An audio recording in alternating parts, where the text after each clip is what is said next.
Dans un logiciel de traitement de l'image, l'histogramme nous renseigne sur la luminosité d'une image. L'histogramme se présente sous la forme d'un graphique à 2 dimensions, réalisé à partir de 2 axes, l'abscisse, c'est-à-dire l'axe horizontal, et l'ordonnée, c'est-à-dire l'axe vertical.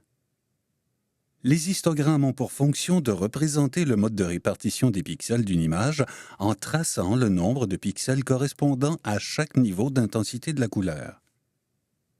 On retrouve sur l'axe des abscisses les 256 valeurs de gris qui peuvent composer une image. Ces valeurs sont représentées par un dégradé allant du noir jusqu'au blanc. L'axe des ordonnées présente quant à lui la quantité de ces valeurs de gris composant l'image. On peut ainsi connaître la proportion d'une valeur de gris par rapport aux autres valeurs présentes dans l'image. Pour mieux comprendre comment lire un histogramme, prenons comme exemple une image qui ne possède que 3 valeurs de gris. Pour lire l'histogramme correspondant à cette image, il suffit de se reporter au dégradé de gris.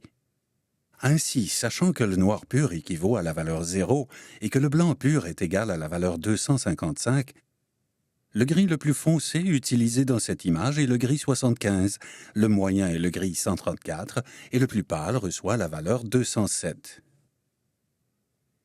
Cet histogramme fournit déjà une information intéressante. En effet, on peut voir que la valeur de gris prédominante est le gris moyen et que la valeur la moins utilisée est le gris foncé. Si on apporte une modification à notre image et qu'on lui ajoute du blanc pur, l'histogramme de l'image tient compte de cette modification. La hauteur des barres des autres valeurs de gris est automatiquement réajustée. Si on ajoute du noir pur à l'image, l'histogramme est une nouvelle fois modifié.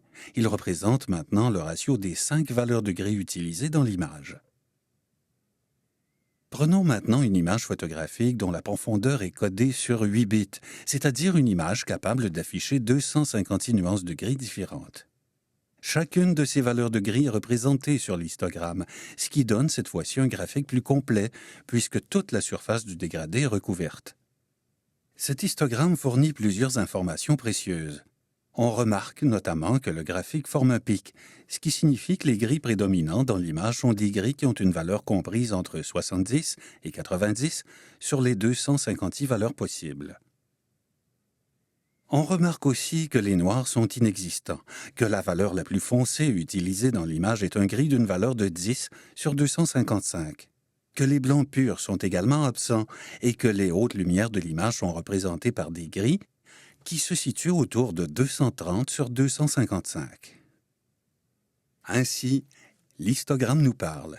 Il nous dit si l'image avec laquelle nous travaillons possède ou non toute la gamme de luminosité possible. À partir de ces informations, il sera possible de déterminer quels réglages devront être apportés à l'image et sur quelle zone de l'image il faudra alors intervenir.